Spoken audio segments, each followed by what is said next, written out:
Wisdom academy YouTube channel மூலமாக உங்களை சந்திக்கிறதுல மகிழ்ச்சி. நாம் ஆல்ரெடி குரூப் 1 எக்ஸாமுடைய கொஷின் பேப்பர் எப்படி நான் சால்வ் பண்ணணுன்னு ஒரு எக்ஸ்பீரியன்ஸ் ஷேரிங்காக இந்தியன் பாலிட்டியும் யூனிட் 8ம் 2021 கொஷின் பேப்பர் நம்ம பார்த்தோம். இப்போ நீங்கள் ஐஎன்எம் கேட்டிருந்தீங்க, ஹிஸ்ட்ரி கேட்டிருக்கீங்க, அப்புறமா என்னென்னா 22ஐயும் சால்வ் பண்ண சொல்லி கேட்டிருந்தீங்க. ஓகே, இப்போ நம்ம என்னென்னா ஐஎன்எம் பார்க்கலாம். ஐஎன்எம்மில் 21, 22 சேர்த்து பார்த்துருவோம். மற்ற டாபிக் அப்படியே 21, 22 நம்ம வந்து பார்ப்போம். ரைட்டா? இந்தியன் நேஷனல் மூவ்மெண்ட்டை பொறுத்த வரைக்கும் ஆக்சுவலாக நம்ம ஸ்ட்ராட்டஜியே ஹிஸ்ட்ரி ப்ளஸ் பாலிட்டி இதில் தான் அதிகமான கொஷின் வரும். ஹிஸ்ட்ரினா நான் சொல்கிறது யூனிட் 7ல் இருக்கக்கூடிய இந்தியன் நேஷனல் மூவ்மெண்ட்டு, யூனிட் 4ல் இருக்கக்கூடிய ஹிஸ்ட்ரி அண்ட் கல்ச்சர், அப்புறம் யூனிட் 8ல் இருக்கக்கூடிய தமிழ்நாடு ஹிஸ்ட்ரி ப்ளஸ் வந்து பாலிட்டி. இதை சேர்த்துட்டாவே நமக்கு மேஜர் கொஷின் வந்து மேக்ஸிமம் ஆஃப் கொஷின் வந்து இதுலேயே நமக்கு வந்து கவர் ஆயிரும். இதுதான் டிஎன்பிஎஸ்சி ப்ரிப்பரேஷனுடைய கோர் ஏரியான்னு சொல்லி நம்ம சொல்லலாம். மற்றது எல்லாமே பெரிஃபரல் தான். இப்போ இதில் நமக்கு இந்தியன் நேஷனல் மூவ்மெண்ட்டை பொறுத்த வரைக்கும் 17 கொஷின் நான் பிரித்து வச்சது, இது நான் தான் பிரித்தேன். இதில் வந்து 17 கொஷின் பார்த்தோம்னா ஐஎன்எம்லேருந்து வந்திருக்கு. இதே மாதிரியே 2022 நடந்த குரூப் 1லையுமே 17 கொஷின் வந்து நமக்கு வந்து கேட்டிருக்காங்க. அந்த டாப்பிக்லேருந்து நமக்கு வந்திருக்குன்னு சொல்லலாம். சரியா? இப்போ இதில் இந்த 17 கொஷின் பாருங்கள், நிறைய கொஷின் ஈஸியான ஒன்று. இப்போ இந்த கொஷின் ஃபஸ்ட்டு கொஷின் பாருங்கள், எந்த கருத்தியல் இந்திய ஒற்றுமையை அச்சுறுத்துகிறது? ஒரு பொதுவான ஒரு கொஷின். எந்த கருத்தியல் இந்திய ஒற்றுமை அச்சுறுத்துகிறது அப்படின்னு பார்த்தோம்னா வகுப்புவாதமா, பொது உடைமையா, சோசியலிசமா, மக்களாட்சியான்னு பார்த்தோம்னா இது மூணுமே பாசிட்டிவான ஒன்று. பொது உடைமை தேவை. கம்யூனிசம் அப்படிங்கிறது முக்கியமான ஒன்று இல்லையா? பொது உடைமைக்கு நம்ம சோசியலிஸ்டிக் கம்யூனிசம் நம்ம வச்சுருக்கோம். இப்போது நம்ம கம்யூனிசத்தில் நமக்கு ஆர்டிகல் 39 பிஎன்சி அது வந்து கம்யூனிஸ்டிக் பிரின்சிபலை வந்து சொல்லியிருக்கு. அந்த மாதிரி அவ்வளோ டீப்பாக father of communism Karl Marx நமக்கு தெரிஞ்சிருக்கு. கம்யூனிசம்னு எல்லாத்துக்கும் எல்லாம் கிடைக்கணும், சொத்துக்கு உயர்வு தடுக்கணும், சொத்துக்கள் வந்து வளங்கள் வந்து நல்லா வந்து பங்கிடப்பட வேண்டும் அப்படிங்கிறதான். சோசியலிசமும் அதை தான் நமக்கு வந்து சொல்ல வருது. டெமோக்ரஸினா நமக்கு தெரியும், மக்களாட்சி, இந்தியா ஒரு மக்களாட்சி நாடு. ஆனால் இதே வகுப்புவாதம்னா ஒற்றுமைக்கு பொது உடைமைனா எல்லாத்துக்குமே கிடைக்கும், சோசியலிசம்னாலும் எல்லாத்துக்குமே கிடைக்கும், மக்களாட்சினா எல்லாத்துக்குமே அதிகாரத்தில் பங்களிப்பு இருக்கும், யார் முடிவெடுக்கிறாங்கன்னு சொல்லிட்டு. வகுப்புவாதம்னா நான் இந்த வகுப்பு, நீ அந்த வகுப்பு, உனக்கு எனக்கு பிரச்சனையாக இருக்குது அப்படின்னா அப்போ என்ன இருக்குது? இந்திய ஒற்றுமையை அச்சுறுத்துது இல்லையா? அப்போ இதுதான் ஆன்சர் அப்படிங்கிறது நமக்கு எளிமையாக எந்த ஒரு பேசிக் ஃபேக்ட்டும் நம்ம ஞாபகம் இல்லாமல் ஈஸியாக நம்ம ஆன்சர் பண்ணக்கூடிய கொஷின் தான் இந்த கொஷின். அடுத்த கொஷின் பாருங்கள், கீழ்காணும் எவருடன் இந்த மேற்கோள்கள் தொடர்புபடுத்தலாம் அப்படின்னு சொல்லி கேட்டிருக்காங்க. 4 பேர். டாக்டர் பாபா சாஹேப் அம்பேத்கர் அப்படின்னு இருக்காரு. இது புக்கில் இருக்கக்கூடியது தான். தந்தை பெரியார், காரல் மார்க்ஸ், மகாத்மா காந்தி. இதில் முதல்ல சொல்லியிருக்கிறது கல்வி அறிவு பெரு, அமைப்பாக ஒன்று திரள், கிளர்ந்தெழு, எஜுகேட்டட், ஆர்கனைஸ்ட், அஜிடேட்டட். இதை பார்த்த உடனே சொல்லிடலாம் யார்? டாக்டர் பிஆர் அம்பேத்கர் அப்படிங்கிறத நமக்கு இதை பார்த்த உடனே சொல்லிடலாம். மற்ற ரெண்டே எனக்கு தெரியல. நான் விரும்பும் மதமான சுதந்திரம், சமத்துவம், சகோதரத்துவம் ஆகியவற்றை போதிக்கும். Life should be greater rather than long. வாழ்க்கை என்பது உயரியதாக இருக்க வேண்டுமே தவிர நீளமானதாக அல்ல. இதெல்லாம் அவர் சொன்னாதானே நமக்கு தெரிஞ்சிருக்காது. ஆனால் முதல்ல நமக்கு தெரிஞ்சிருக்கும். அதை வச்சே நமக்கு முதல்ல ஆப்ஷன் எல்லாம் இவர் ஆன்சர் பண்ணிடலாம். இது ஒரு ஈஸியான கேள்வி. இது அடுத்த கொஸ்டின் பாருங்க. அடுத்த கொஸ்டின் வந்து பார்த்தோம்னா ஐஎன்எம்ல ட்ரெடிஷ்னலாக கேட்கக்கூடிய ஒரு குரோனாலஜி, காலவரிசைப்படுத்துக அப்படின்னு இருக்கிறது. காலவரிசைப்படுத்துறதுலேயே இது என்னன்னா மகாத்மா காந்தியோட போராட்டம் 10ஆம் கிளாஸ் புக்கிலேயே அழகாக தெளிவாக கொடுத்துருக்கிறதா. இது ஒன்னொன்றுக்கும் கொடுத்துருக்கிறது. என்னன்னா 10th புக்கில் பொறுத்த வரைக்கும் சம்பரான ஒரு இந்த பக்கம் ஃபுல்லாக கொடுத்துட்டு கேதாவி அகமதாபாதி குட்டியாக கொடுத்துருவாங்க. அடுத்தடுத்து அது வருதுன்னு நம்ம அதுலேருந்து தெரிஞ்சுக்கலாம். அப்போ சம்பரான் சத்தியாகிரகா அப்படிங்கிறதா அவருடைய முதல் சத்தியாகிரகா. அதுக்கு ராஜ்குமார் சுக்லா கூட்டிகிட்டு போனார். அப்புறம் ராஜேந்திர பிரசாத் அதில் கலந்துக்கிட்டாரு. இந்த அளவுக்கு விலாவரியாக நமக்கு புக்கில் இருக்கக்கூடியது. அதாவது தின்காதியா சிஸ்டம் அப்படிங்கிற ஒரு இண்டிகா கல்டிவேஷன் மெத்தடுக்காக கூட்டிகிட்டு போனாங்கன்னு சம்பரானுடைய வருஷம் நம்ம போட்டிருப்பாங்க. காந்தி 1893 சவுத் ஆப்பிரிக்கா போனார். 1915 திரும்பி வந்தார். சபர்மதி ஆசிரமத்தை வந்து ஃபவுண்ட் பண்ணார். அதுக்கப்புறமா 1917 சம்பரான், 18 வந்து கேதாவும் அகமதாபாத்தும். அடுத்தடுத்து முதல்ல கேதா, அதுக்கப்புறம் அகமதாபாத். அதுக்கு அடுத்தது தான் பார்த்தோம்னா பைசாகி டே. இவரே வந்து 1919 நமக்கு ஜாலியன் வாலாபாக் வந்து பைசாகி டேல வந்து நமக்கு நடந்திருக்கும். அப்போ நமக்கு இதை சொல்லிடலாம், சம்பரான், கேதா, அகமதாபாத், பைசாகி டே. சரியா? இவங்க போராட்டத்துக்குள்ளேயோ இல்லை மற்ற ரொம்ப டீப்பாக எதுவுமே போகல. ரொம்ப மேலாப்பில் இருக்கக்கூடிய ஒரு பேசிக்கான கொஸ்டின் தான் இந்த கொஸ்டின். அடுத்தது பாருங்க, இந்த கொஸ்டின் நம்ம எனக்கு வந்து தெரியல. 1916ஆம் ஆண்டில் சிறைவாசத்தின் போது எழுதப்பட்ட அபுல் கலாம் ஆசாத்தின் வாழ்க்கை சரிதையின் பேர் என்ன அப்படின்னு சொல்லி கேட்டாங்க. அப்போ ஏதோ ஒன்று தான் நான் வந்து சி போட்டு வந்தேன், எனக்கு அது தப்பாக போச்சு. ஆனால் அதுக்கான ஆன்சர் என்னன்னு பார்த்தோம்னா தஸ்கிரா அப்படிங்கிறதா அதுக்கான விடை. அப்போ இதை நம்ம கொஸ்டின் பேப்பரில் தான் நம்ம கற்றுக்குறோம். அதை அடுத்த கொஸ்டின் பாருங்கள். இதுவும் அவரை பற்றின கேள்வி தான். இவரை பற்றியே 3 கேள்வி கேட்டுவிட்டாங்க. Who produce the greatest work? Tarjuman Quran. அதாவது தர்ஜுமன் குரான், குரானின் அரபு மொழியிலிருந்து உருது மொழிக்கு செய்யப்பட்ட மொழிபெயர்ப்பு என்ற மிகச்சிறந்த படைப்பினை உருவாக்கியவர் யார் அப்படின்னு சொல்லி கேட்டிருக்காங்க. இந்த கொஸ்டின் எனக்கு ஆன்சர் தெரியல, தெரியாதனால ஏதோ ஒன்று போடுவோன்னு சி போட்டேன். எனக்கு அப்படி கரெக்ட் ஆயிடுச்சு தான். யாருன்னு பார்த்தோம்னா இதுவும் மௌலானா அபுல் கலாம் ஆசாத். அடுத்தது பாருங்க, இந்த கொஸ்டினை பொறுத்த வரைக்கும் கீழ்கண்ட கூற்றுகளில் மௌலானா அபுல் கலாம் ஆசாத் பற்றி தவறான கூற்று எது அப்படின்னு சொல்லி கேட்டிருக்காங்க. இதுல அபுல் கலாம் ஆசாத் கல்கத்தாவில் பிறந்தார், இது வந்து தவறான ஒண்ணு. இவர் லிசன் உல் சித்திக் என்ற பத்திரிகையின் பதிப்பாசிரியர். இவர் அல்கிலால் என்ற இதழை வெளியிட்டார். எனக்கு இது தெரியும், அல்கிலால்ங்கிற இதழை வெளியிட்டார்னு தெரியும். இந்திய தேசிய காங்கிரஸுக்கு 23 மற்றும் 40ஆம் ஆண்டுகள் தலைவராக இருந்தார். அப்ப இது 2 சரின்னு சொல்லி எனக்கு தெரியும். 3, 4 சரி அப்படின்னு சொல்லி பார்த்தோம்னா நமக்கு என்ன ஆப்ஷன் வருதுன்னு பாத்தீங்கன்னா, இந்த இடத்துல எல்லாமே சரி அப்படின்னு கிடைக்குது, இல்லைன்னா 1 தவறுன்னு கிடைக்குது. அப்போ 1 அவர் அங்க பிறக்கல அப்படிங்கறதா இந்த கொஸ்டினுடைய கரெக்ட்ஸ். அவர் கல்கத்தால பிறக்கல அப்படிங்கறத வச்சு நம்மளால என்ன பண்ணிட முடியும், இந்த கொஸ்டின் நம்மளால ஆன்சர் பண்ணிட முடியும். அப்போ இதுக்கான ஆன்சர் வந்து 2, 3, 4 ஆர் கரெக்ட், 1 மட்டும் இன்கரெக்ட். சரியா? அடுத்தது பாருங்க, கீழ்கண்ட எந்த நாளாக பிபின் சந்திரபால் விடுதலை செய்யப்பட்ட நாளை தமிழக சுதேசி தலைவர்கள் பெயரிட திட்டமிட்டனர் அப்படின்னு சொல்லி கேட்குறாங்க. இது 1908 மார்ச் மாதம் 9ஆம் தேதி நம்மளுடைய 12th புக்கில் அழகாக கொடுத்துருக்காங்க. வஉசி சுப்பிரமணிய சிவாவும் பிபின் சந்திரபாலுடைய விடுதலை நாளை வந்து என்னவா பண்ண ஸ்வராஜ் டே அப்படின்னு சொல்லி அவங்க கொண்டாடுறதுக்காக இது பண்ணாங்க அப்படிங்கிறது தெளிவாக கொடுக்கப்பட்டது. புக்கில் இருந்து டைரக்டாக எடுக்கப்பட்ட கொஸ்டின். நேரடி நடவடிக்கை நாள் அப்படின்னா நமக்கு தெரியும், முகமது அலி ஜின்னா வந்து பார்த்தோம்னா இந்த கேபினட் மிஷனில் ஒன்றுமே சொல்லலையே அப்படிங்கிறதுனால அவர் கோவப்பட்டு நேரடி நிலைக்கு 1946 ஆகஸ்ட் மாதம் 16ஆம் தேதியை வந்து அவர் வந்து அந்த மாதிரி ஒரு வைலன்ஸ் நடந்திருக்கும். துக்க தினம் அப்படின்னு சொல்லி பார்த்தோம்னா நமக்கு வங்க பிரிவினை அறிவிச்சு அந்த நாளை தான் என்ன பண்ணியிருப்பாங்கன்னா துக்க தினமாக வந்து நம்ம அனுசரிச்சிருப்போம். அடுத்து விடுதலை நாள் டே ஆஃப் டெலிவரன்ஸ் அப்படிங்கிறது முதல் உலக போரில் நம்மளை கேட்காம ஏப்பா நீங்கள் வந்து இந்தியாவை சேர்த்தீங்க அப்படின்னு சொல்லி காங்கிரஸ் அமைச்சரவை பதவி விலகியிருப்பாங்க. பதவி விலகின உடனே முகமது அலி ஜின்னா என்ன பண்ணியிருப்பார் அப்படின்னா அந்த நாளத்தை விடுதலை தினமாக டே ஆஃப் டெலிவரன்ஸ் சொல்லி டிசம்பர் 22, 1939 செப்டம்பர் மாதம் உலக போர் ஆரம்பிச்சது. அப்போது அவங்க டிசைன் பண்ண உடனே டிசம்பர் 22ஆம் தேதி அவர் வந்து அனுசரிக்கிறார் 1939. அடுத்தது பாருங்க, அடுத்தது வந்து பாரதியார் சம்பந்தப்பட்ட ஒரு கேள்வி. இதில் பாரதியார் 1905 காசியில் நடைபெற்ற இந்திய தேசிய கருத்தரங்கில் கலந்து கொண்டார், அது சரியா நமக்கு தெரியல. அவர் 1906 பாலபாரத சபா என்ற அமைப்பை சென்னையில் ஏற்படுத்தினார், அதுவும் நமக்கு சரியானு தெரியாது. ஆனால் இது 2 நமக்கு தெரியும். 1907ஆம் ஆண்டு சூரத் காங்கிரஸ் கூட்டத்தில் வஉசியுடன் கலந்து கொண்டார், அது நமக்கு இருக்கக்கூடியதான் தெரிஞ்ச கேள்வி, தெரிஞ்ச ஒரு பதில். அவர் வங்கமே வாழியவே என்ற பாடல் ஏற்றுக்கொண்டாருங்கிறதும் தெரியும். அப்போ இந்த 3, 4 கரெக்ட் அப்படின்னம்னா எதெல்லாம் கரெக்டாக இருக்கும் அப்படின்னு பாருங்க. இந்த இடத்துல 3, 4 தவறானவே சொல்லியிருக்காங்க, அப்போ இது வராது. இந்த இடத்துல என்னன்னா 1, 2, 3, 4 4மே கரெக்ட் சொல்லியிருக்காங்க. ஃபர்ஸ்ட் நமக்கு 2 தெரியாது, அதனால இதை நம்ம வச்சு ரிசர்வ் பண்ணி வச்சுக்கலாம் இந்த ஆன்சரை. அடுத்து 1, 2, 3 சரியானவை, 4வது தப்புன்னு சொல்றாங்க, 4வது தப்புங்கிறதுனால இது வராது. 4மே தப்புங்கிறாங்க, அப்ப இது வராது. அப்ப நமக்கு பை எலிமினேஷன் மொத்தமா நம்ம கத்துக்கிறது என்னன்னா இதுல 4மே கரெக்ட் அப்படிங்கறதா இதுல நம்ம எடுத்துக்கிறது. அப்போ இவர் 1905 காசியில் நடைபெற்ற இந்திய தேசிய கருத்தரங்கு பனாரஸ் காங்கிரஸ் செஷன் கோபாலகிருஷ்ண கோகலே தலைவர் அதுல கலந்திருக்கார். 1906 பாலபாரத சபா அப்படிங்கிற அமைப்பை சென்னையில் வந்து ஏற்படுத்தியிருக்கார் அப்படிங்கிற 2 ஃபேக்ட் இந்த கொஸ்டின் பேப்பர் மூலமா நம்ம கத்துக்கிறதா இருக்கும். அடுத்தது தினசரி நாளிதழான குடியரசின் ஆசிரியர், 10th புக்கில் அழகா குடியரசு பெரியார் அப்படின்னு சொல்லி அவருடைய பத்திரிகைகள் எல்லாத்தையுமே வந்து போட்டிருப்பாங்க.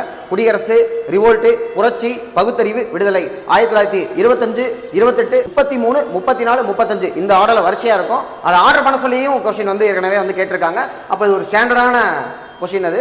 அடுத்தது பாருங்க, டெல்லியில் உள்ள மத்திய சட்டமன்றத்தின் மீது பகத்சிங்குடன் இணைந்து வெடிகுண்டு வீசிய நபரின் பெயர் என்ன? பதுகேஸ்வர் தத்து.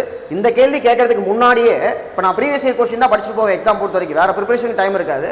அப்போ இதுக்கு முன்னாடி இந்த கேள்வி எப்படி இருந்துச்சுன்னா பதுகேஸ்வர் தத்துடன் இணைந்து யார் வந்து பாம்பு வீசினது கேட்டாங்க, அது பகத்சிங். அப்ப இந்த கேள்வி என்ன, பகத்சிங்கோட இணைந்து யாரு பாம்பு வீசினது கேட்டா பதுகேஸ்வர் தத்து. இப்ப நமக்கு இந்த சுகதேவ், ராஜகுரு, பகத்சிங் 3 பேர் தான் தூக்கில போட்டிருப்பாங்க. பதுகேஸ்வர் தத்தை என்ன பண்ணாங்க, அவரை பத்தி நம்ம படிச்சிருக்கே மாட்டோம். அவர் வந்து அன்சங் ஹீரோஸ்ல இருக்கவர். அவரை அரெஸ்ட் பண்ணி ஜெயிலில் போட்டிருப்பாங்க, அதுக்கப்புறம் அவர் ரிலீஸ் பண்ணிட்டாங்க. ஏன்னா இவர் பண்ணது என்னன்னா பகத்சிங்கோட சேர்ந்து செவிடங்காதல கேட்கணும், to make the deaf hear அப்படிங்கிற காரணத்துக்காக பாம்பு வீசினது மட்டும்தான். இன்குலாப் ஜிந்தாபாஸ் அரெஸ்ட் பண்ணாங்க. ஆனா பகத்சிங் என்ன பண்ணிருப்பாரு, சாண்டஸை சுட்டுருப்பாரு. சுட்டு கொண்டதுக்காக தான் அவருக்கு வந்து தூக்கு தண்டனை இவங்க எல்லாத்துக்கும் சேர்ந்து வந்து கொடுத்துருப்பாங்க. அப்போ பதுகேஸ்வர் தத்து அவரோட சேர்ந்து தான் அசம்பிளியில பாம்பு போட்டிருப்பாங்க. அடுத்தது ரொம்ப ரொம்ப பழைய ஒரு கிளாசிக்கான கொஸ்டின் இது. ஒரு 15 வருஷமா டிஎன்பிசி இந்த கேள்வியை விடவே மாட்டேங்கிறாங்க, திரும்ப திரும்ப கேட்டுட்டே இருக்காங்க. ரவீந்திரநாத் தாகூர் ரினோன்ஸ் நைட்வுட், எதுக்காக ரவீந்திரநாத் தாகூர் நைட்வுட் படத்தை வந்து திறந்தாருன்னு கேட்கறாங்க. இதே கேள்வியை பல ஆங்கிள் ஜாலியன் வாலாபாக் படுகொலையின் போது ரவீந்திரநாத் தாகூர் எந்த படத்தை திறந்தாருன்னு கேட்டாங்க, நைட்வுட் பட்டம். அப்புறம் ஜாலியன் வாலாபாக்கின் போது நைட்வுட் படத்தை திறந்தவர் யார் அப்படின்னு சொல்லி கேட்கும்போது 4 பேர் ஆப்ஷன் வச்சுட்டு ரவீந்திரநாத் தாகூர் அப்படின்னு சொல்லி கீழே வச்சிருந்தாங்க. ஏன்னா மகாத்மா காந்தி கேசரிக்கு சரியா. அப்போ இது ஜாலியன் வாலாபாக் அப்படிங்கிறது நமக்கு நல்லா தெரியும், அதனால தான் அவர் எதிர்த்து வந்து இது பண்ணியிருப்பாரு. ஹோம் ரூல் லீக் நம்ம அதுக்கு ஆதரவர், அதுக்காக எதுக்கு எதிர்க்க போறாரு, ஆகஸ்ட் டிக்ளரேஷன் எதுக்கு எதிர்க்க போறாரு, இல்ல கிலாஃபத் மூவ்மெண்ட் எதுக்கு வந்து அவர் எதிர்க்க போறாரு. அப்போ இதுதான் அவர் எதிர்க்கிறது, ஜாலியன் வாலாபாக் படுகொலை அப்படிங்கிறது. அடுத்தது பாருங்க, அடுத்து சுபாஷ் சந்திர போஸ், நேதாஜி சுபாஷ் சந்திர போஸ் பத்தின ஒரு கொஸ்டின். எது சரியானது அப்படின்னு சொல்லி கேட்டிருக்காங்க. சுபாஷ் சந்திர போஸ் சிஆர் தாஸ் தலைமையில் இந்திய விடுதலை போராட்டத்தில் இணைந்தார். 1920 தலைவர் வந்து பார்த்தோம்னா ஐசிஎஸ் எக்ஸாம் பாஸ் பண்றாரு. வெறும் 8 மாசம் ப்ரிப்பரேஷன் 4வது ரேங்க் எடுக்கிறாரு.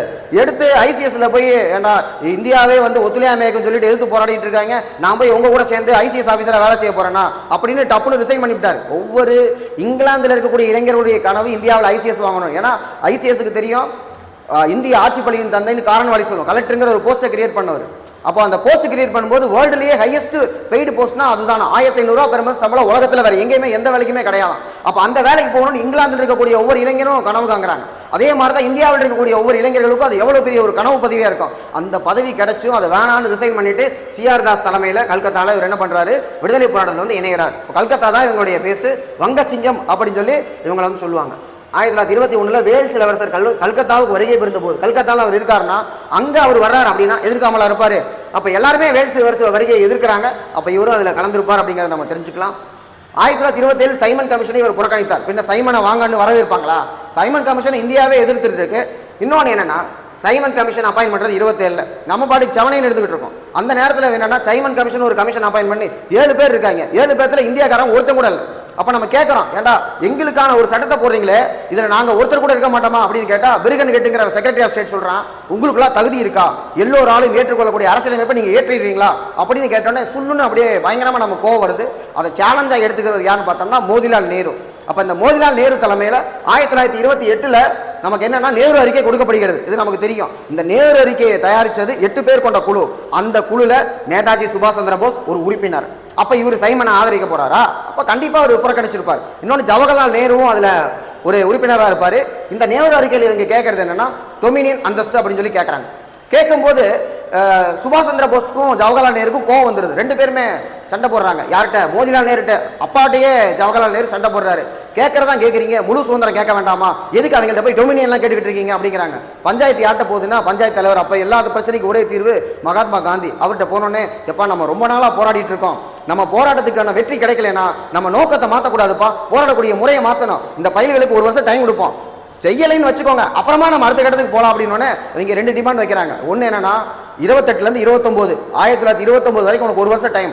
இந்த 1 வருஷத்துல நேரு அறிக்கை நீ ஏத்துக்கிற, இல்லைன்னா என்ன பண்ணுவோம் தெரியுமா, சுதந்திரம் வாங்கிட்டோம் நாங்களே கொண்டாடுவோம். அதனாலதான் 1929 பூர்ண ஸ்வராஜ் அப்படிங்கிற தீர்மானம் கொண்டு வர்றாங்க. இன்னொன்று 2வது தான் வெயிட்டா கொடுக்குறாங்க, மகாத்மா காந்தியை வச்சு போராட்டம் நடத்திடுவோம், அவர் சொல்றதை நாங்க அப்படியே கேட்போம் அப்படிங்கிறாங்க. அந்த போராட்டம் தான் உப்பு சத்தியாகிரகம் வெயிட்டான போராட்டமா நடந்தது. அப்ப இதெல்லாம் நமக்கு தெரியும் போது இது ரொம்ப சப்பகெஸ்டின்னு சைமன் கமிஷனை அவர் புறக்கணிச்சார் அப்படிங்கிறது. வங்காள காங்கிரஸில் செயலாளரும் தலைவராகவும் இருந்தார். அப்போ அங்கே தான் அவர் இருப்பார். அப்போ இது எல்லாமே கரெக்டாக, இதை நம்ம ஈஸியாக ஆன்சர் பண்ணிடலாம். One of the easy question. அடுத்தது பாருங்க, பூனா சர்வஜனிக் சபா பற்றி கருத்தில் கொள்க அப்படின்னு சொல்லி கேட்டிருக்காங்க. 4 ஸ்டேட்மெண்ட் இருக்கு.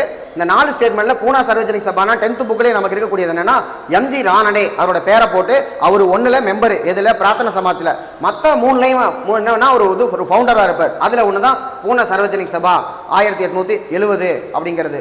அதுக்கப்புறம் நம்ம பார்த்தோம்னா 1884 தக்கான கல்வி சங்கம் அப்படிங்கிறது. இன்னொன்னு விடோ ரீமேரேஜ் அசோசியேஷன், இதெல்லாமே அவர் ஃபவுண்ட் பண்ணது. அப்ப இந்த லைன் நமக்கு நான் மூளையாக செயல்பட்டார், அவர் தான் ஆரம்பிச்சவர். அப்புறம் மூளையாலாம் இருப்பாரா, அது கரெக்டான ஒன்று நமக்கு தெரியும். இச்சபை மக்களின் அரசியல் உரிமைகளை பற்றி விழிப்புணர்வுகளை ஏற்படுத்தியது, சரியான ஒன்று தான். அது ஒன்றும் எதிர்ப்பெல்லாம் அவங்க தெரிவிக்கல. 1878ஆம் ஆண்டு பத்திரிகை சட்டத்தை எதிர்த்தது. இந்த வட்டார மொழிகள் பத்திரிகை சட்டம் லிட்டன் பிரபு ஒன்று கொண்டு வந்தான்.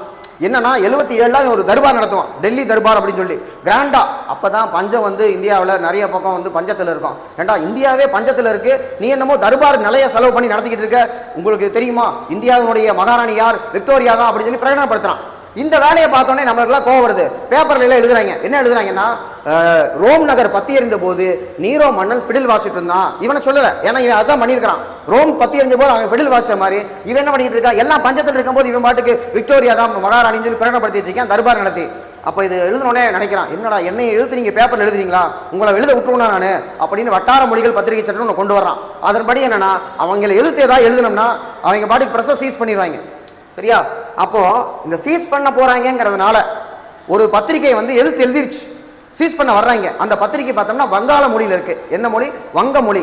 அந்த பத்திரிகை முதல்ல இன்ஃபர்மேஷன் லீக் ஆயிடுச்சு, சீஸ் பண்ண வர்றாங்க, விடிய காலையில் வர போறாங்கன்னு சொல்லிட்டு நைட்டோட நைட்டா ஓவர் நைட்ல ஒரு பத்திரிகை வங்க மொழியிலிருந்து ஆங்கில மொழிக்கு மாறியது. காலையில வந்தோடனே எங்கிட்ட பெங்காலி பேப்பரே இல்லடா, எல்லாமே இங்கிலீஷ், ஓ இனி உன்னால ஒன்றும் பண்ண முடியாது அப்படிங்கிறாங்க. அப்படி மிரட்டி விட்ட பத்திரிகை தான் இந்த அமிர்த பசார் பத்திரிகை. இது நடந்தது வங்காளி பத்திரிகை, இவது எல்லாமே மகாராஷ்டிரா. அப்ப இது மட்டும் வராதுன்னு எனக்கு தெரியும். சரியா? அப்போ இவையக்கம் அமிர்த பசார் பத்திரிகை வெளியிட்டது அப்படின்னா அது தப்பு. அதை மட்டும் அடிச்சு விட்ட ஆன்சர் வந்து 1 2 3 அவ்வளவுதான், அது முடிஞ்சு போச்சு. அடுத்த கொஸ்டின் பாரு. கீழ்கண்ட கூற்றுகளில் கோகலேயை பற்றி தவறான கூற்று எதுன்னு சொல்லி கேட்டிருக்காங்க. கோபாலகிருஷ்ண கோகலே இந்திய பணியாளர் சங்கம் சர்வன்ஸ் ஆஃப் இந்தியா சொசைட்டி 1905 நிறுவனார். 1905 காங்கிரஸ் மாநாடுக்கு அவர் தலைவர். பனாரஸ் நடந்தது. ஏன்னா அப்பதான் இவங்க இந்த பயலுக்கு என்ன பண்ணாங்கன்னா சுதேசி இயக்கம் லான்ச் பண்ணது. அதாவது அப்பதான் என்ன பண்ணாங்கன்னா வங்க பிரிவினை சொல்லி கொடுத்தாங்க. அந்த வங்க பிரிவினைக்கு நம்ம சுதேசி இயக்கம் சொல்லி நம்ம வந்து நடத்தணும். இதுல இவர் தென்னாப்பிரிக்காவிற்கு சென்று நிறவரியை எதிர்த்து காந்தியுடன் இணைந்து பணியாற்றினார். நமக்கு அது தெரியல, அவர் சவுத் ஆப்பிரிக்கா போனாரா காந்தியோட வந்து இணைந்து பணியாற்றினார். நம்ம பிபின் சந்திரா பார்த்து தான் படிச்சு தெரிஞ்சுக்கணும். அப்ப படிக்கலன்னு வச்சுக்கோங்க, இந்த ஸ்டேட்மெண்ட் நமக்கு தெரியாது. இது மூணாவது நமக்கு தெரியும், காந்தி கோகலேவை தனது அரசியல் குருவாக ஏற்றுக்கொண்டார். நல்லா நமக்கு தெரியும், இவருடைய அரசியல் குரு கோபாலகிருஷ்ண கோகலே. இவர் தான் என்ன பண்ணார், கோபாலகிருஷ்ண கோகலே காந்தியை போய், காந்திஜி நீங்க சவுத் ஆப்பிரிக்காவில் நிறைய சம்பவம் பண்ணிட்டு இருக்கீங்க, இந்தியாவுக்கு நீங்க தேவைப்படுறீங்க வாங்கன்னு சொல்லி அழைப்பு விடுத்தார். 1915 மகாத்மா காந்தி இந்தியா வர்றதுக்கு கோகலே முக்கியமான காரணம். அது மட்டும் இல்ல, வந்த உடனே காந்திஜி வந்து என்ன பண்றது அப்படின்னு கேட்டோன்னே, அவசரப்படாதப்பா, ஒரு வருஷம் ஒரு ஆல் இந்தியா டூர் அடி, எல்லா பக்கம் நீ போய் பார்த்துட்டு அப்படின்னு மகாத்மா காந்தி, எந்த மகாத்மா காந்தி, சவுத் ஆப்பிரிக்கால ரயில் பெட்டியில முதல் வகுப்பு பயணம் செய்ததால் தூக்கி வீசப்பட்ட, பூட்ஸ் காலில் எட்டி உதைக்கப்பட்டு தூக்கி எறியப்பட்ட காந்தி, அப்பதான் ஒரு மகாத்மா காந்தியா மாறுறார். அந்த காந்தி கோகலே சொல்லி ஆல் இந்தியா டூர் போக சொன்னோன்னே 3ஆம் வகுப்பு ரயில் பெட்டியில் ஏறி இந்தியா முழு சுத்தி பார்க்கிறார். அப்பதான் இந்தியாவை தெரிஞ்சுக்க முடியும். அப்பதான் கோட் சூட் போட்ட பாரிஸ்டர் பட்டம் வாங்கின ஒரு அட்வொகேட் காந்தி தன்னுடைய உடையை மாற்றிக்கொண்டு மகாத்மா காந்தியாக மாறுகிறார். அது மதுரையில் வரும்போது தான் அந்த உடை மாற்றம் வந்து ஏற்படுகிறது. அப்ப இது நமக்கு நல்லா தெரிஞ்ச ஒரு ஃபேக்டா இருக்கு. அடுத்தது பாருங்க, காந்தி கோகலேவை இந்தியாவின் வைரம், மகாராஷ்டிராவின் நகை, தொழிலாளர்களின் இளவரசன் இப்படியெல்லாம் ஒருத்தர் வர்ணிச்சாரு. ஆனா அது காந்தி இல்லை. அது யார் அப்படின்னு பார்த்தோம்னா, இவருக்கு ஆப்போசிட்ல இருந்ததான இவர் மிதவாதி அப்படின்னு கோபாலகிருஷ்ண கோகலே மிதவாதின்னு பார்த்தோம்னா, எதிர்த்தாப்புல தீவிர தேசியவாதம், முன்னாடி நான் படிக்கும் போல தீவிரவாதிகள் போடுறது, இப்ப தீவிர தேசியவாதம் அப்படிங்கிறாங்க. அதனுடைய லீடரான பால கங்காதர் திலக், லோகமானிய பால கங்காதர் திலக், சரியா? அவர் தான். அவரை ஃபாதர் ஆஃப் இந்தியன் அண்டர்ஸ்டாண்டிங் யார் சொன்னான்னு பார்த்தோம்னா வேலண்டைன் சீரால் வந்து சொல்லியிருப்பாரு. சரியா? அப்ப இது 4 தப்புன்னு எடுத்துக்கோங்க. அதை வச்சே நம்ம ஆன்சர் பண்ண முடியும். 1 2 3 கூற்றுகள் சரியானவை, 4வது கூற்று தவறானது அப்படின்னு வருது. அப்ப இது 1 தான் அதுக்கு மேட்ச் ஆகுது. இன்னொன்னு 3 4 தப்புங்கிறது அப்ப வரலாமா, நமக்கு டைலமா வரும். 3 4 தப்புனா இங்க என்ன ஆகுதுன்னு பார்த்தோம்னா, 3வது தப்பா காந்தி கோகலேவை தனது அரசியல் குருவாக ஏற்றுக்கொண்டார், அது கன்ஃபார்ம் ரைட் நமக்கு தெரியும். அப்ப ஆட்டோமேட்டிக்கா நமக்கு எலிமினேஷன் ஆன்சர் கிடைச்சிருது. 1 2 3 is correct, 4th one is வந்து ராங் அப்படின்னு சொல்லிட்டு, அப்ப இந்த ஸ்டேட்மெண்ட் இதுல கரெக்ட் அப்படிங்கறத நம்ம கேள்வி மூலமாவே நம்ம தெரிஞ்சுக்கிறோம். அடுத்து, Who served as British ambassador to the Mughal court? முகலாய அரசவையில் பிரிட்டிஷ் தூதராக பணியாற்றியவர். இது ஒரு குழந்தை பிள்ளை கொஸ்டின், நமக்கு நல்லா தெரிஞ்சிருக்கும். தாமஸ் ரோ அப்படிங்கிறவர் தான். ஏன்னா ஜஹாங்கீரோட அமைச்சரவைக்கு வந்தவர் யாருன்னு பார்த்தோம்னா தாமஸ் ரோ வந்திருப்பாரு. இன்னொன்று வந்து வில்லியம் ஹேக்கெட்ஸ் வந்து 2 பேர் வந்திருப்பாங்க. அதுல யாரு பணியாற்றன்னு பார்த்தோம்னா தாமஸ் ரோ. அடுத்தது இந்த கேள்வி புது கேள்வி. துண்டாஜி வாக் அப்படிங்கிறவர் நம்மளுடைய புக்ல இருப்பாரு, 10th புக்ல. மைசூர்ல போராடினார் தான் இருக்கே தவிர, இவங்க கேட்டிருக்கிறது என்ன, 2 உலகிற்கும் அரசன் என்று அழைக்கப்படுவோர் யார் அப்படிங்கிற திப்புவோட படையில இருந்தவர் துண்டாஜி வாக்கு. ஆனால் இது நமக்கு இந்த கேள்வி மூலமாக தான் நம்ம தெரிஞ்சுக்கிறோம். ப்ரௌஸ் பண்ணி பார்த்தோம்னா நெட்டில் நம்ம கிடைக்குது. கிங் ஆஃப் 2 வேர்ல்ட்ஸ் யாருன்னு பார்த்தோம்னா துண்டாச்சி வாக்கு. இவரை பற்றி என்ன சொல்கிறாங்கன்னா, திப்பு இறந்ததுக்கு அப்புறமா இவர் வந்து பிரிட்டிஷ் எதிர்த்து போராடினாரு. இவர் காட்டுக்குள்ளே இருப்பார், இவரை அடிக்கவே முடியல, ரொம்ப கஷ்டப்பட்டு ஸ்கெட்ச் போட்டு துண்டாச்சி வாக்கு வந்து அட்டாக் பண்ணுறான். இவருக்கு நல்ல பெரிய மீசை வச்சிருக்கவரா. இவரை வெற்றி கொண்டதுக்கு அப்புறமா பிரிட்டிஷ் என்ன பண்ணியிருக்காங்க, இவருடைய மீசையை வெட்டி எடுத்துகிட்டு போயிருக்காங்க. நான் ஜெயிச்சிட்டேன், துண்டாச்சி வாக்க நாங்கள் தோற்கடிச்சிட்டோம் அப்படின்னு சொல்லி. அப்போ எந்த அளவுக்கு நம்ம எதிர்த்து போராடி இருப்போம் அப்படின்னு பாருங்க. எலிமினேஷன் பண்ணோம்னா வீரபாண்டிய கட்டபொம்மன், ஹைதர் அலி, திப்பு சுல்தான், இவங்களை பற்றிலாம் நிறைய நம்ம படிச்சிருப்போம். இவரை பற்றி அதிகமாகவே நமக்கு இருக்காது. சரியா? அப்போ இவங்க 3 பேர்ல யார் இருந்தாலும் நமக்கு தெரிஞ்சிருக்கும் கிங் ஆஃப் 2 வேர்ல்ட்ஸ் சொல்லி. இல்லைங்கிறத கண்டுபிடிச்சிட்டோம்னா துண்டாச்சி வாக்க நம்ம ஆன்சர் பண்ணிடலாம். அடுத்தது பாருங்க, பதிவு செய்த நிலத்தை வைத்துள்ள ஒவ்வொருவரும் அதன் சொந்தக்காரர். அதாவது டைரக்டா நாட்டாம டு பங்காளி, இடையில இடைத்தரகரே கிடையாது. ஜமீன்தாரி சிஸ்டம் இல்லாம வேற ஒரு முறை வேணும். ஏன்னா எல்லா ஜமீன்தாரையும் நாங்க முடிச்சிட்டோம். இங்க வந்து வேலுநாச்சியார் கிடையாது, கட்டபொம்மன் கிடையாது, புலித்தேவர் கிடையாது, தீரன் சின்னமலை கிடையாது, எங்கேயும் யார் லீடரே கிடையாது தமிழ்நாட்டில். எல்லாத்தையுமே என்ன பண்ணிட்டாங்க, முடிச்சு விட்டாங்க. 1801 எல்லாத்தையும் காலி பண்ணிட்டாங்க. அப்போ தமிழ்நாட்டில் என்ன பண்ணணும்னு பார்க்குறாங்கன்னா, இவங்க கொண்டு வந்தது ரயத்துவாரி முறை. டைரக்டா பதிவு செய்த நிலத்தை வைத்துள்ள ஒவ்வொருவரும் அதன் சொந்தக்காரர் அப்படிங்கிறது தாமஸ் மன்றோ தான் இதை வந்து அறிமுகப்படுத்தியிருப்பாங்க. சென்னை மாகாணத்தில் வந்து அறிமுகப்படுத்தப்பட்டது. இது ஒரு ஈஸியான கேள்வி தான், நம்ம ஆன்சர் பண்ணிடலாம். அதோட 17 கொஸ்டின் முடிஞ்சிருச்சு. அடுத்து 22ல் கேட்ட 17 கொஸ்டினை நம்ம அடுத்த வீடியோவில் பார்க்கலாம். தேங்க்யூ.